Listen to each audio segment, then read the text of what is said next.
Amados, os últimos momentos de cada ser humano, aqueles que antecedem o desencarne da alma, que erroneamente chamamos de morte, pois a alma é imortal, são muito parecidos para a grande maioria dos encarnados aqui neste planeta Terra, exceto nos casos de morte súbita. Há sempre um tempo para que a consciência reavalie sua encarnação que está sendo concluída.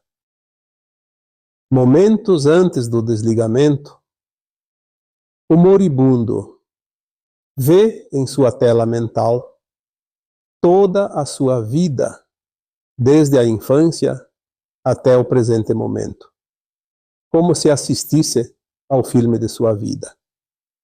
São momentos rápidos, porém suficientes para que fique bem visível toda a sua história nesta atual encarnação.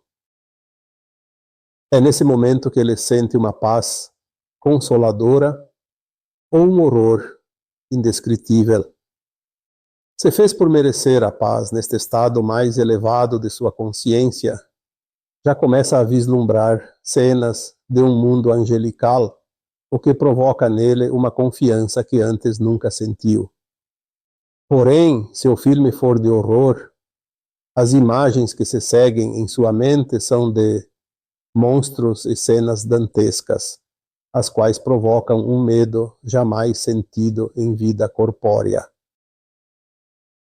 Há ainda outro fato importante relatado por muitos médicos, enfermeiros e familiares que estiveram presentes ao lado do leito de um doente terminal. Invariavelmente, nestes casos, aquele que está finalizando a vida corpórea expressa os mesmos sentimentos, principalmente em relação aos seus atos e ações. Nesta hora, o que mais tem importância não são os bens materiais, os cargos assumidos, o poder exercido, nem as viagens ou festas. Não importa se seu time ganhou muitos campeonatos, se o sucesso foi fácil ou difícil, lícito ou ilícito, se sua casa era simples ou um castelo. O que importa são as coisas que poderia ter feito e não fez, principalmente as boas ações. É muito comum sentir um forte arrependimento até por pequenas coisas não praticadas. Abraçar seus entes queridos, dizer que os amava, dedicar tempo aos filhos enquanto pequenos, um olhar gentil para seu cônjuge, um cumprimento aos vizinhos, amigos, colaboradores ou funcionários. Enfim, tudo aquilo que poderia ter feito e não fez. Essas duas etapas, embora aqui invertidas em sua ordem de ocorrência, antecedem o momento do desencarne. Ambas trazem um conforto consolador ou uma angústia desesperada, já que o tempo se esgota e nada mais pode ser feito. A alma que chega nesse ponto já começa a colher os frutos de suas semeaduras durante a atual encarnação. A morte, como a conhecemos, chega de mansinho, a tal ponto que ninguém percebe o momento exato do desencarne, nem mesmo aqueles que entendem perfeitamente como se procede tal processo. Podemos comparar com o sono. Você não percebe o momento exato em que começa a dormir. Não é diferente com a morte. Os minutos, horas e dias que seguem ao desencarne são muito diferentes para cada alma. Ali também há situações distintas para cada um. Tudo de acordo com a forma de vida vivida anteriormente. Esta parte é muito bem explicada através da codificação do Espiritismo, feita por Allan Kardec. Há também muita informação trazida pelos próprios espíritos desencarnados que se manifestam durante trabalhos mediúnicos, seja nos centros espíritas, nos centros de Umbanda, nas salas de terapias quânticas e tantos outros momentos e lugares. Minha experiência adquirida na comunicação com esses espíritos me habilita a falar de infinitas possibilidades do que acontece com a alma depois do desencarne. Mas o que importa mesmo é que cada um de vocês tenha muito bem delineado na consciência o seguinte: não há nada que se possa fazer após o desencarne. Tudo é decidido aqui em consciência, enquanto estamos encarnados. Logo após o desencarne, a alma sente-se perturbada, pois não sabe que desencarnou. Vê-se num corpo e, ao mesmo tempo, vê seu próprio corpo como se fosse outra pessoa. Depois vê seu próprio funeral. Tenta se comunicar com as pessoas, pois ouve tudo o que elas falam, inclusive seus pensamentos. Porém, ninguém lhe dá atenção.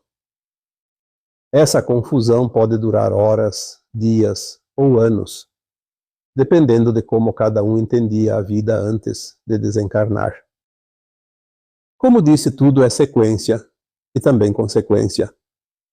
O arrependimento é uma companhia desagradável no além-túmulo. A alma, após se convencer que desencarnou, começa a lembrar de sua última encarnação em detalhes, e ao reconhecer suas ações que não foram voltadas ao bem e à evolução, surge uma dor inconsolável. Esta pode durar pouco tempo ou até séculos, mesmo que a impressão de tempo lá seja diferente. Na verdade, é apenas uma sensação, pois o tempo não é real. Passado esse período, a alma recebe a oportunidade de ser levada às câmaras de retificação nas colônias espirituais da Terra, amparada, cuidada e curada de suas dores, pois o corpo espiritual pode ainda estar sentindo alguma dor do corpo físico que tinha antes do desencarne.